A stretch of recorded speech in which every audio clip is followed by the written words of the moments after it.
Once you see it, you can't unsee it. You're always going to be looking at food slightly differently forever. One of the reasons people don't like tracking data is because it's going to show them something that they don't want to see. Make a gap between how you feel and the work required to get to your goal. Let's remove our feelings out of the equation. Objective data. The feelings are going to be doing this. You're creating this story in your head based off, I don't know what information. It's just these random stories that you'll tell yourself. I'm Ryan Stevens. Dr. Taylor Waters. I'm Ben Oliver. Welcome to the Superhuman Show, yeah?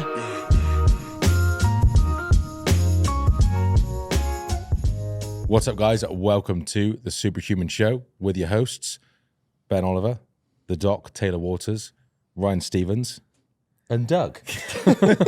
With his extra long fucking torso. He makes you look really 4'2". When you're actually 4'5". Yeah. No, it's important that we bring guests on so we get other points of view. So Yeah. we'll be leaning on Doug quite heavily for this one. Yeah. He's a little bit timid, so if you don't speak up, Doug. Wait, that's what happens when you take a fat loss phase to the real extreme. Yeah. That's what happens when you're hanging around with us. Yeah. That was like you in your first show. Stick a pair of pants on him. Ribs and dick. Okay, so today, data over feelings. And this is, we talk about this all the time with clients, how we use data to make informed decisions and how leaning on your emotions or feelings is typically the reason why you end up in a program like ours in the first place. Yep.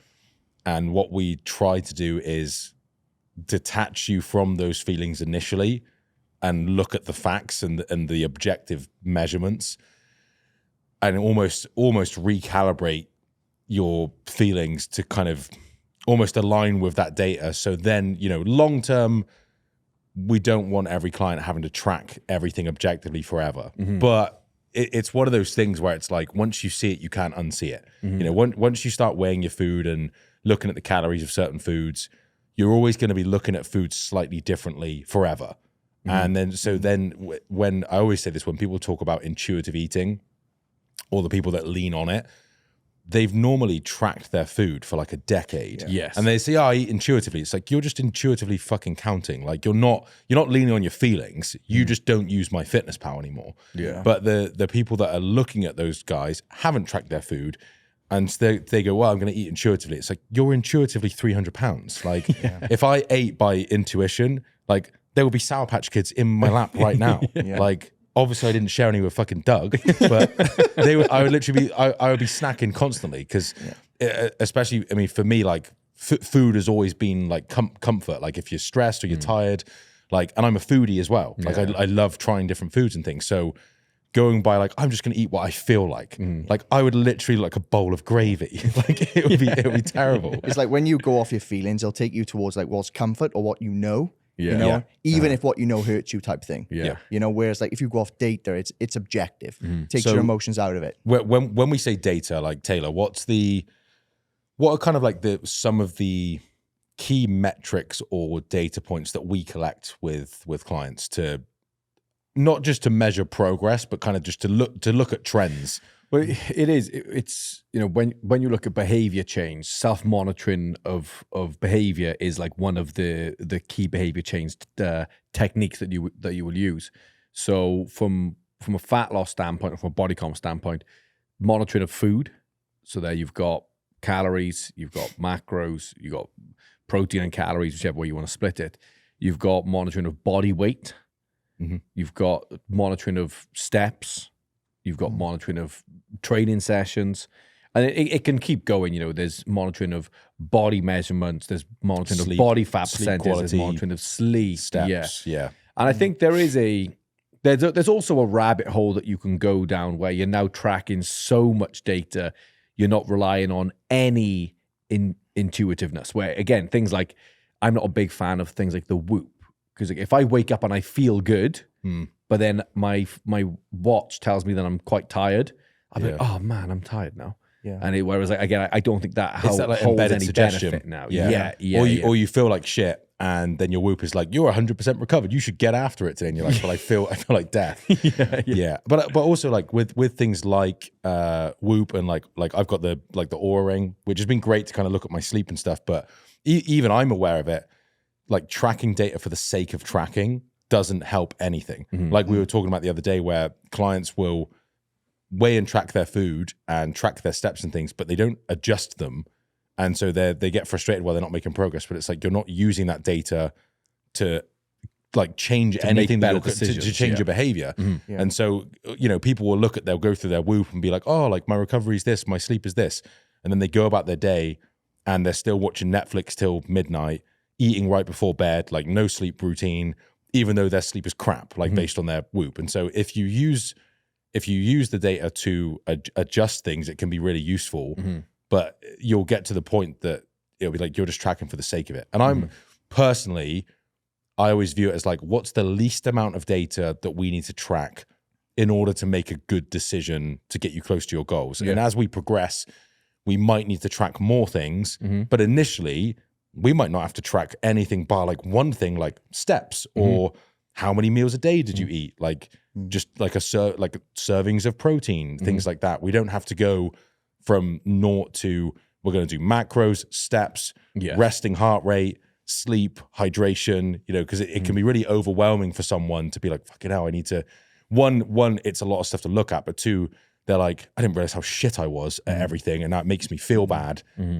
So I think just like starting small and kind of ramping up is a pretty good way to go. And even like people as well who are like going off their feelings type thing, they're still doing some sort of monitoring. It's just an inaccurate way of doing it. So like they'll be like, how full they feel. That's a form of monitoring, a form of measuring. How they look in the mirror. It's just the data that we collect is a more accurate way of measurement. A more It's a little bit more objective. It's more objective, right? Yeah. But when I put it across to clients, like, you are measuring whether you think or not, because like you'll measure like your portions on the plate, but obviously tracking your calories is just a way more accurate way of doing it. You know? I think it's, I guess, I mean, it's come like from even social media the last couple of years, like especially with, you know, on the whole thing about like, you know, men talk about your feelings and you need to speak to someone and all this stuff, which I'm all for. Yeah, but, you talk about your feelings a bit too much. Yeah, hunger and tiredness. I'm being pissed off. But I think there's a balance between like understanding, like having emotions and feeling versus acting on those things are two completely different things. And I think it's really important to understand that you can still do things even if you don't feel like doing them. Like you can still do the things that you need to do in order to get the result. If you're sad, you can do it. If you're happy, you can do it. If you're motivated, you can do it. If you're not motivated. And I think too many people they'll lean on their emotions to make the decisions for them and say, well, I don't feel like it today, so I didn't do it. Or I felt tired today, so I didn't get my workout in. Or I felt really happy today and I wanted to celebrate, so I ate this food.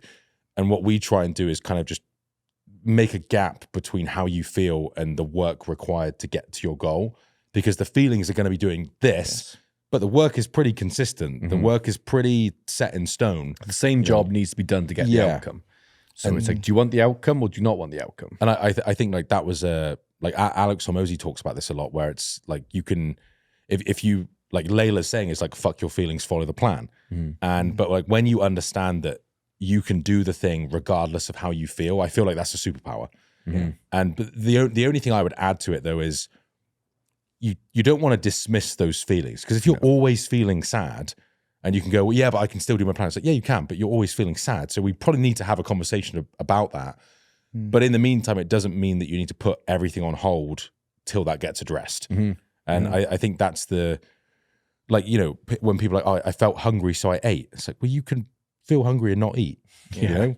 Like, you can not feel hungry and eat. You know, so it's like those little things where people feel like they have to act on certain emotions or else, when you realize like, oh, I can feel this way and not do anything. And I wanna go back to, you said something a minute ago there where you can can I just stop? Doug just wanted to chime in. Yeah, go on, mate. Go on, mate.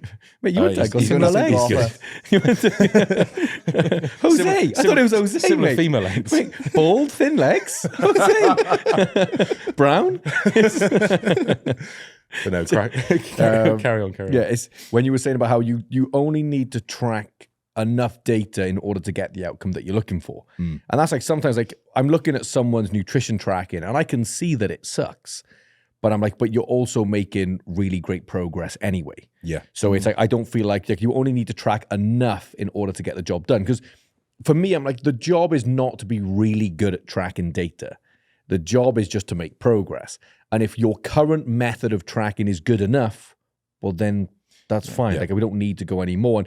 And again, when people do really want to get shredded, or like, build an obscene amount of muscle, like, okay, you need to be, it's likely that that's going to require a decent amount of tracking of data in order for you to get there. But for some people, if you just want to lose 20 pounds and that's it, like, the tracking may not even need to be even that good. Yeah. It can just be, but the problem is you normally need to track some sort of like when you look at people's estimations of food.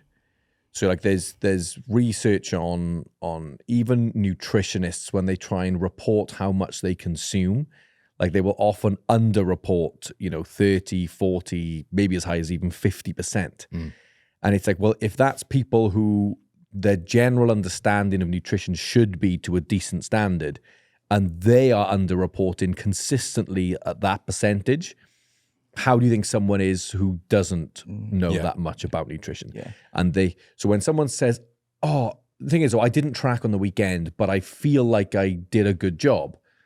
But we can see from the evidence that we have that you didn't do a good job. Yeah. So now we can go, so your feelings really lead you down a path of not knowing what the hell's going on. Yeah. So let's not ignore them, but let's start to control a little bit more. And even if, like, say they partial track and now they're good. Now they're seeing, okay, well then great. Like, you track breakfast and lunch and then you were sound. But it's like, it's very important to, if something is not working or you're not getting the outcome that you want, but you feel like you're doing a good job, let's remove the feelings from the equation and let's really see if you're doing a good job or not by getting objective data, not just relying on that subjective feeling of doing good. Yeah. Think about it, right? So people will overestimate like their food intake. No, they'll underestimate their food intake and overestimate how much activity they do.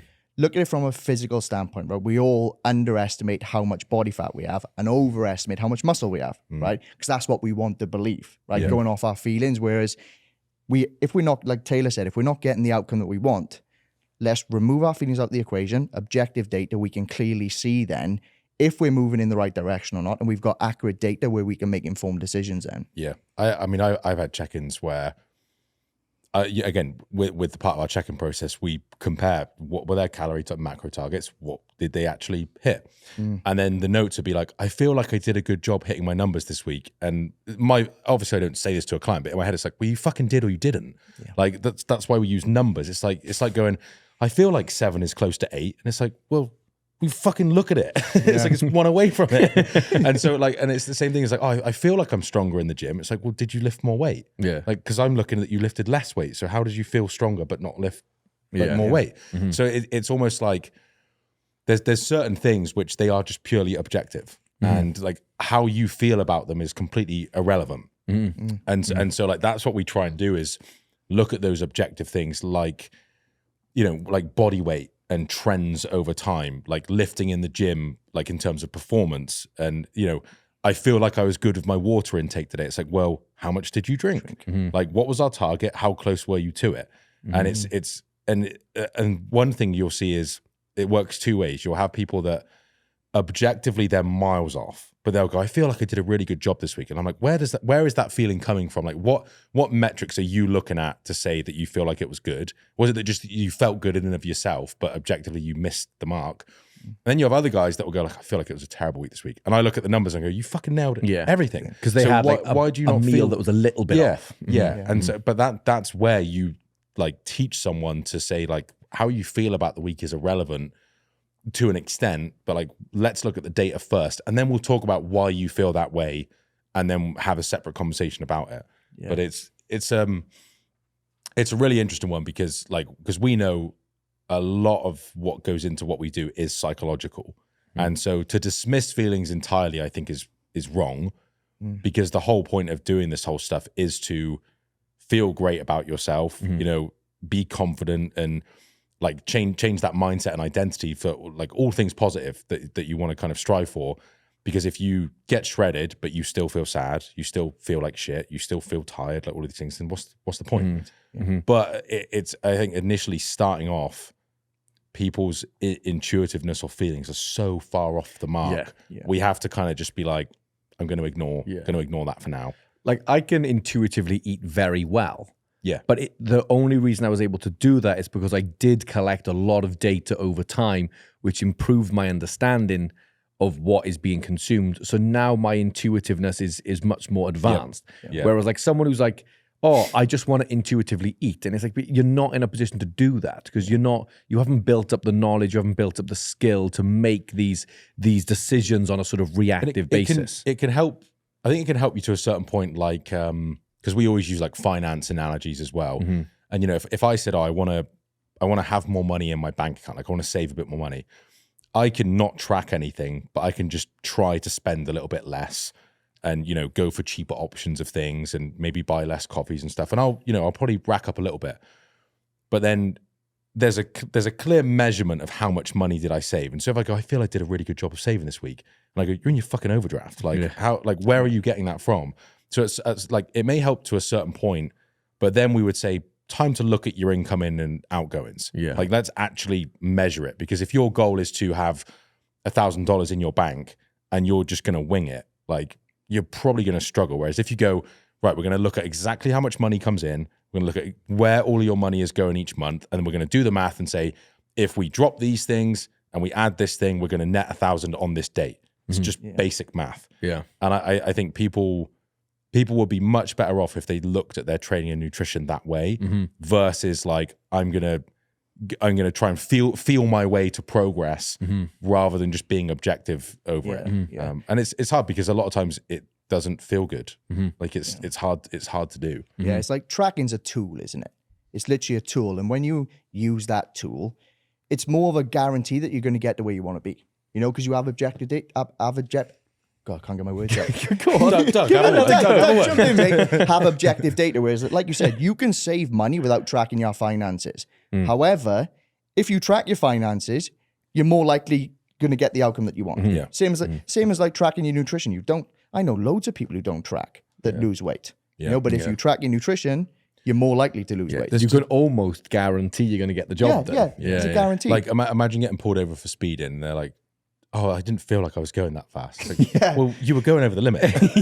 Like, I've got a camera. Objectively, you were going over the limit. And it's the same thing with, you know, like tracking calories and stuff. Even if your tracking skills aren't great, and you're like, well, I feel I hit my numbers, and say, well, we can look at the weight trend. Like you didn't, and so we need to look at why that isn't happening. And it can also, but just the understanding of collecting the data can help regulate your feelings as well. Again, just like you said, where it's like, oh, I feel like I had a bad week. And it's like, oh no, you shouldn't feel like that. Like we've got good evidence here now to show this, and this. And then when you understand, you feel better as a result. Because you were looking, again, with the way the human brain works, like you're going to focus on the things that you didn't do great, and then you're missing all the things that you did really well. But now it's like, oh, well, although, maybe that item, that piece of info wasn't the best, we've also got all this evidence here that show that you did a really great job this week. And then you go, right, now I actually feel better again. So you can also, like, the data can help, because the less you know, it can really skew your emotions towards something. It's like, again, just like something like if I send you a message and you leave me on blue ticks, like I've got one piece of info there, and I'm like, oh, mate, Ben's an ass. Like literally, and like my emotions take over, and then in my head I'm thinking like, he's doing this, he's maybe with my fiance, maybe and you jump to all these random things, but then it's like, oh no, actually he was shopping, buying me a gift, and didn't want to message me because he didn't want to. It's like once you start getting more information, you can make more rational decisions, and your emotions are actually more settled. So just having more informed in data to get a better idea of what's going on, it can sort of remove the emotional, confusion. The stories that you tell yourself can be fucking wild, and wild. So far off the mark of reality that's where you have to look at objective data to kind of pull you back in. And I think like maybe it was Ed Milet, but like they were talking about like negative thoughts or like feelings, they're like 8 times stronger than positive ones. But then if you say them out loud, they're like 90 times stronger. And like, so, because if you know that feeling, like that example, you have a negative thought, and that one negative thought has now turned into an entire story. Yeah. And then if you start, you're talking to yourself about it, you go down this absolute chaotic rabbit hole of all these negative things. And then it's like, oh, sorry, mate. Yeah, I accidentally just clicked it, but I was about to get back to you like, oh God, why have I thought that? Yeah. But it's being able to snap yourself out of that with just data. Yeah. And kind of staying like, you don't have to always be positive, but I think having a skill set of being able to stay neutral is another superpower. Like, even with like, things that we deal with like at work and stuff, it's very easy to make assumptions and either feel positive or negative about them. Whereas I think we've got very good at just kind of being like, we'll just wait. Like we'll just go by the data and be neutral and then make our decision based off of that, not that raw, that like people that act on those like raw emotions, I view as like not weak, but like they're so easy to fuck with because it's like I can say one thing and rile you up and you're so reactive. Yeah. Whereas I want someone that like I could do anything to them and they are just deadpan, like and just emotionless. Like that's like a real skill set of just kind of keeping you cool. Yeah. We have this back home. So this is a funny story with like my missus and the blind dog. So we have a blind dog that sleeps on the bed, and one night, I love this story. So one night, Jess wakes up and the dog is lying still.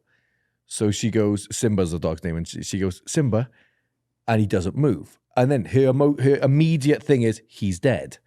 So she's there crying on the side of the bed, like sobbing, and I wake up to her crying. So I'm like, Jess, what's up? She goes, Simba's dead. So I sit up thinking I've got this dead dog on the bed, like, oh my God. And I look, and he is still, to be fair to him. I go, Simba, and he just goes, and looks back. And I'm like, wait, he's fine. He's alive. And she was like, oh, but he wasn't moving. I'm like, neither was I. So basically you've gone from he's lying still, and you've just that bit of information you've gone, well, he's dead. Well, he's dead. I was like, you can't just like, again, it's that like you're making a really emotional interpretation of what's going on there because there's very little evidence to show you that he's dead. Another one is, so Jess, my fiance's mum, I leave the cupboard door open when I'm cooking. So there's the doors open. That drives me fucking mad, by the way. I'm grabbing and salting and there's Nah. like seasonings, I don't get them all out. And she always says, close the door, you can have your eye out. And I'm like, how many people do you see walking around with one eye? And then when you do speak to them, do they go, mate, that fucking cupboard door. I left the cupboard door open, eye out, gone. Just a long strip somehow manages to get in your eye. Yeah, I think I know like one person who's got one eye, and it wasn't from that. And I'm like, where's that information come from? You're creating this story in your head, based off I don't know what information. But again, it's just these random stories that you'll tell yourself based off no real evidence at all. Yeah. I remember we went for like an interview before, and I can't remember what I said, but he literally looked at me in the eye and he goes, assumptions are the mother of all fuck ups. Yeah. And that stuck with me so true. Yeah. And that's why it's so important to like just go off the data. Yeah. But it's okay to assume and not act. Like it's when people act on it, because it's human nature to make assumptions. Like it's like that's how you protect yourself. Like I see a fast car, or like I see a fast car swerve, I'm going to assume to not fucking go in front of that car. But like it's the difference is like people will make massive assumptions and then carry out behaviors and habits because of that, and then have to kind of be like, oh, that wasn't the case. And it's like, well, I've just done all these things that have probably going to negatively impact this thing. Yeah. But sometimes it's just like, just wait. Like just being able to just not act immediately. Like if you're hungry, just wait. Wait 20, 30 minutes. If you're still hungry, then maybe you can look at, okay, what can I have a light calorie snack? Like, why am I hungry? Was it that I ate too early during the day? Like maybe I can adjust my plan. But like, if it's just, oh, I'm a bit hungry, I need to go grab something right now.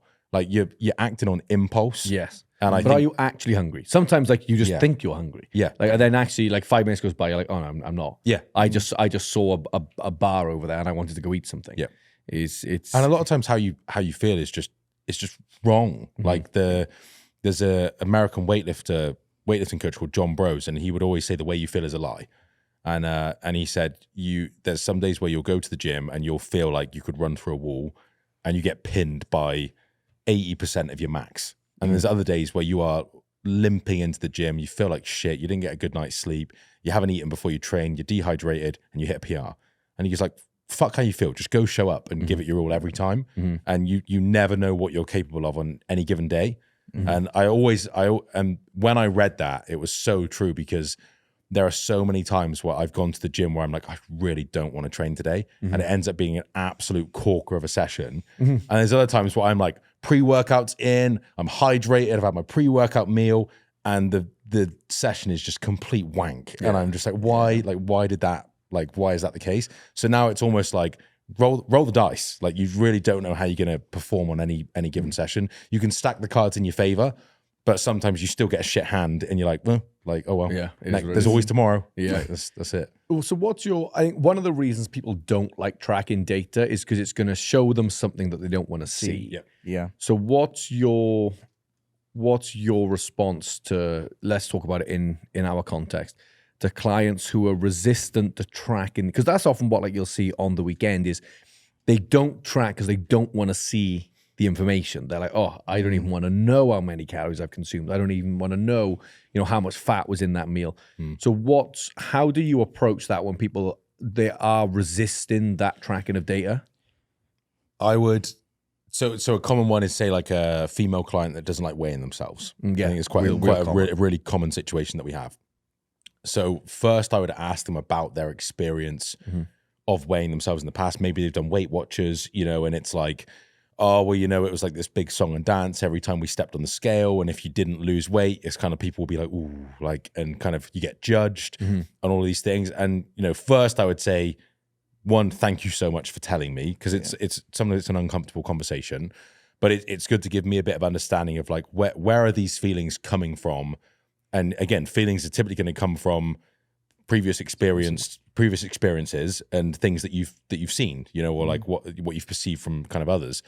And so it's one, I think there's like an education piece of talking about, here's why we're looking at this number. Here are some things that can cause fluctuations and, in terms of like your morning body weight and stuff. And I think it's really just reassuring someone that like, it's not being judged. Like there's no good and bad to it. Like lose it, like scale weight going down doesn't necessarily mean good, because even if your goal is to lose body fat, I could not eat for 2 days and drop the scale. And it's like, oh, great, I'm making great progress. It's like, well, not really. You're just not eating. Like you're not practicing good behaviors for long term. Equally, you could massively clean up your diet, and now you're eating more fruits and vegetables, more lean proteins. You got more stomach volume, and your weight goes up the next day. Doesn't mean you've messed up your plan. Like you've made epic changes in your diet, but you've got more fiber. You're just backed up a little bit more. So I think the education piece is really, really good.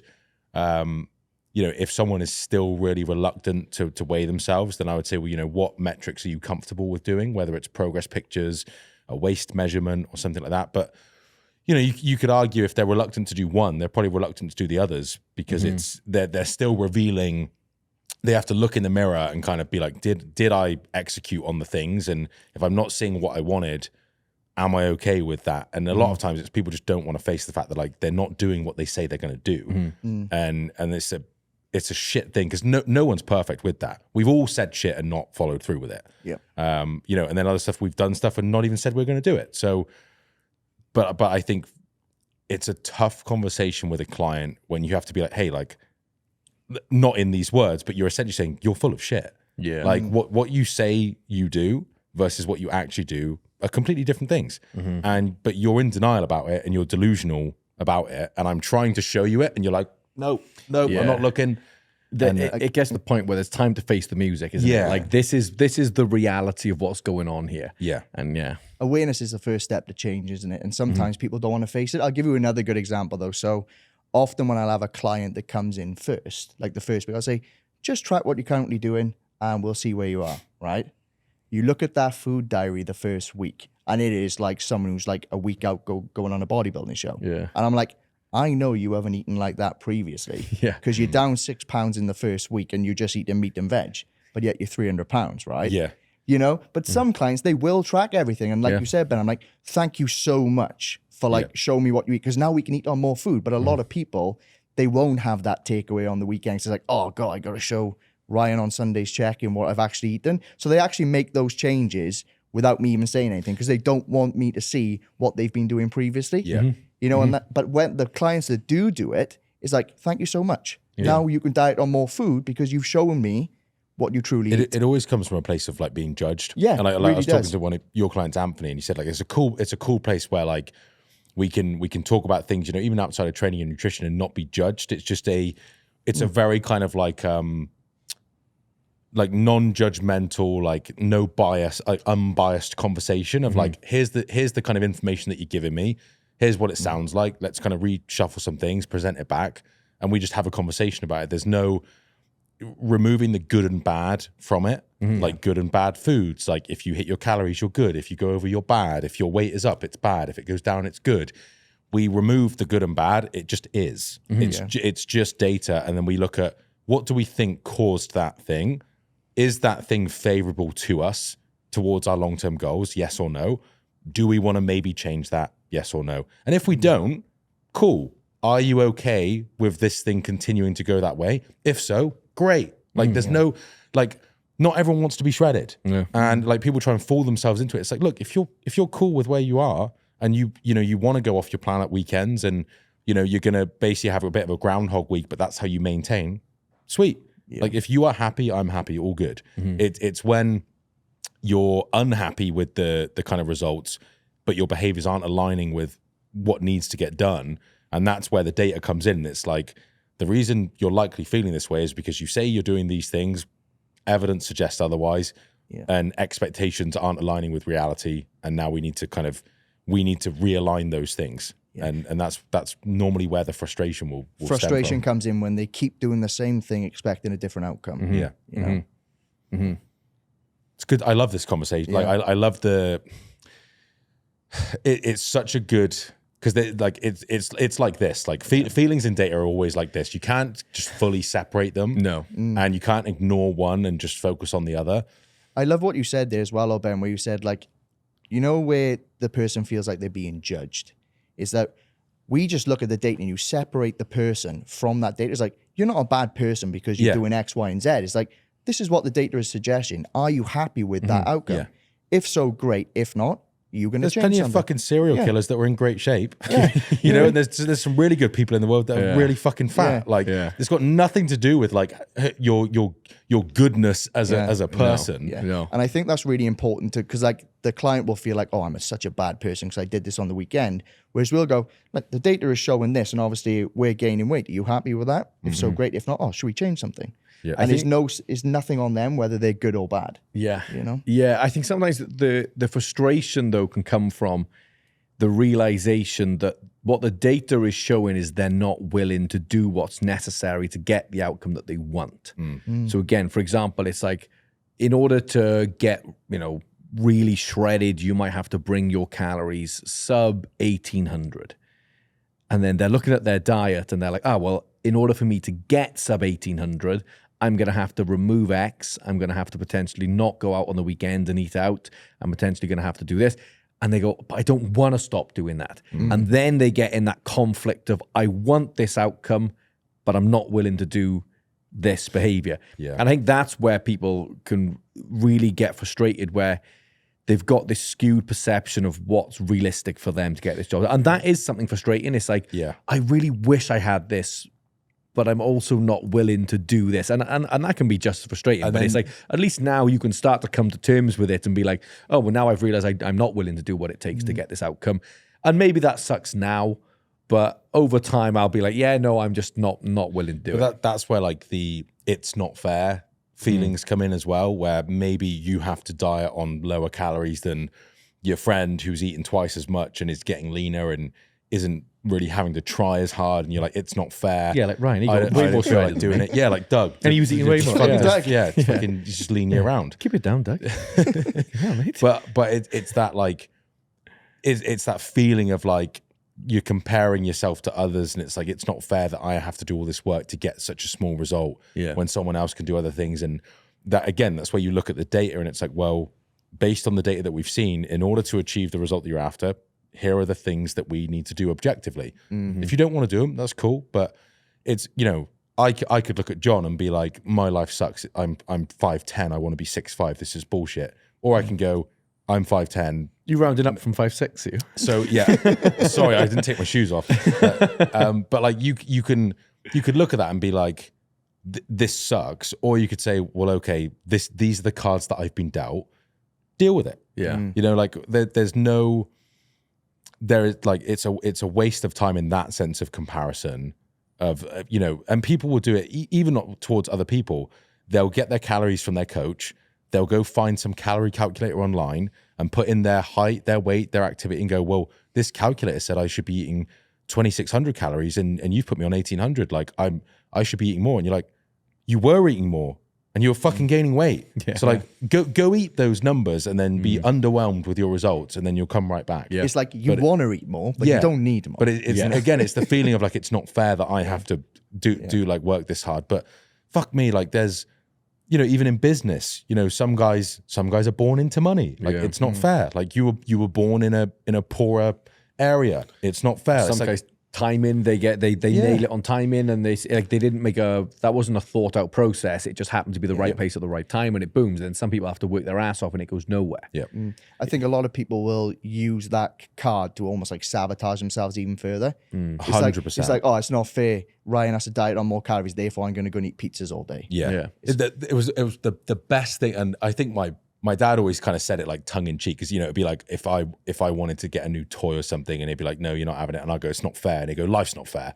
But it's not. Yeah. Like, so true. If you expect life to be fair, you are going to be frustrated as hell your entire life. Like really bad things happen to good people, and it's just not fair. But if you have that as an expectation, you're not trying to like make sense of everything, and it's like sometimes it's just shit and it's not fair. And and if everyone always told you there's going to be times in your life where really unfair things happen to you, you're not going to be able to make any rhyme or reason to it. It's just not going to be fair. But that's how life works. Manage When expectations. it does happen, you're like, I was told this was going to happen at some point.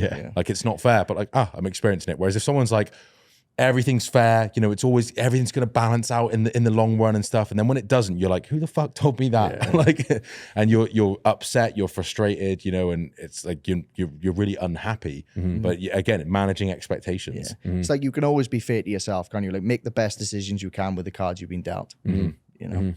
But yeah, so again, if you've been struggling with your goals, whether it's fat loss, building muscle kind of things, if you're not looking at any data, I would absolutely start.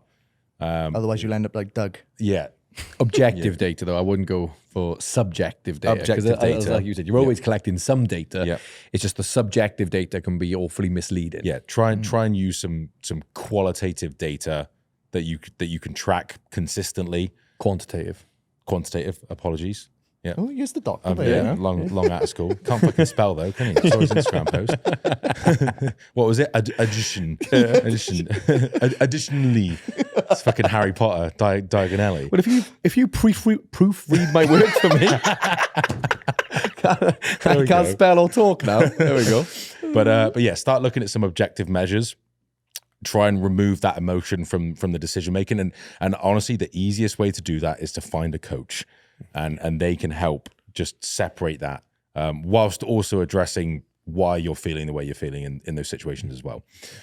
Before we wrap this one up, can I move Doug over to Ben and put his arm round him? And then you can close off the episode staring into the camera with this. That is. Hold on. There we are. Put this round. That's what happened. No, I dislocate the shoulder. He hasn't got any Oh, abduction. I ain't got any abductions. Maybe just go with the hand on the leg, and you can put your arm around him. There we go. There we go. Good. There we go. Put this hold this there. Fuck me, he's got some flexible And then hands. you can stare into the camera There we are. and finish it off. That's what happens when you get coached by Ben. Which camera am I looking at? Yeah, stare right down the barrel. Right. That one? Okay. You good? But thank you as always, guys. Like and subscribe. Please share our episodes on iTunes, Spotify, and YouTube. And we'll see you next time. If you love this show, please like, share, and leave us a 5-star review so that we can help more people. I'm John Matson, Superhuman CEO, reminding you to always go get what's yours.